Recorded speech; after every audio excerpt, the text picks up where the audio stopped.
मेरठ से प्रयागराज तक योगी सरकार के ड्रीम प्रोजेक्ट के रूप में निर्मित कराए जा रहे गंगा एक्सप्रेसवे के लिए जमीन का अधिग्रहण हुआ।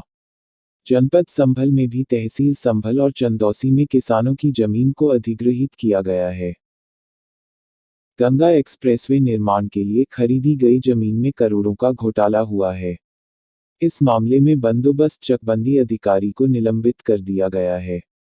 1.5 दर्जन किसानों द्वारा डीएम से की गई शिकायत के बाद जिला स्तरीय अधिकारियों की टीम गठित कर जांच कराई जा रही है। इस मामले में चकबंदी विभाग के कानूनगो और लेखपाल भी कार्रवाई की जद में आएंगे।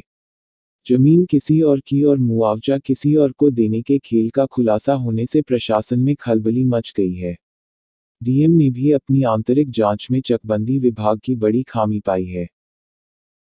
बता दें कि मेरठ से प्रयागराज तक योगी सरकार के ड्रीम प्रोजेक्ट के रूप में निर्मित कराए जा रहे गंगा एक्सप्रेसवे के लिए जमीन का अधिग्रहण हुआ। जनपद संभल में भी तहसील संभल और चंदौसी में किसानों की जमीन को अधिग्रहित किया गया है। मामला तहसील चंदौसी के अंतर्गत मझोला गांव का है, जहां करीब 110 हेक्टेयर जमीन के मामले में घपला सामने आया है। काटा संख्या 111 के खातेदारों की जमीन को दूसरों के नाम पर दिखाकर कर मुआवजा राशि किसी अन्य को दिलाने का खुलासा हुआ है। चंदौसी तहसील के अंतर्गत इस गांव कुल 18 किसानों ने अपर जिलाधिकारी कमलेश कुमार अवस्थी और डीएम मनीष बंसल से शिकायत की थी कि उन्हें उनकी जमीन के मुताबिक मुआवजा नहीं मिला, जबकि गांव के ही कुछ किसानों को अतिरिक्त मुआवजा दिला दिया गया है।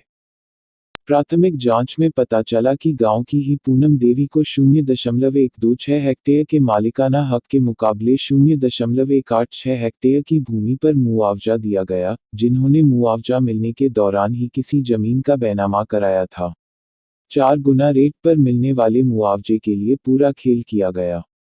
आरोप है कि पूनम देवी को जमीन के मुकाबले 1.5 गुना मुआवजा अतिरिक्त दिलाया गया।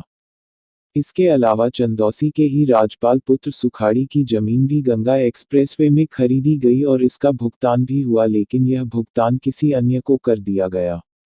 इन मामलों की शिकायत के बाद डीएम मनीष बंसल ने एक आंतरिक समिति बनाई, जिसकी जांच रिपोर्ट अभी डीएम को प्राप्त नहीं हुई है। जो भी जांच रिपोर्ट होगी उसके आधार पर कार्रवाई करने की बात कही जा रही है। फिलहाल तत्कालीन चकबंदी अधिकारी राजकुमार वर्मा के अलावा तत्कालीन कानूनगो सहायक चकबंदी अधिकारी और लेखपाल की ओर से दी गई रिपोर्ट पर भी संशय बरकरार है, और इसकी जांच रिपोर्ट के आधार पर ही स्पष्ट किया जा सकेगा कि जमीन किसकी थी और मुआवजा किसको दिलाया गया। जिलाधिकारी मनीष बंसल ने बताया कि गंगा एक्सप्रेसवे की जमीन अधिग्रहण को लेकर चल रहे मामले में जांच कराई जा रही है। फिलहाल मामला स्पष्ट नहीं है। जैसे ही जांच रिपोर्ट मिलेगी, उसके आधार पर पूरी जानकारी दी जा सकेगी। टैग्स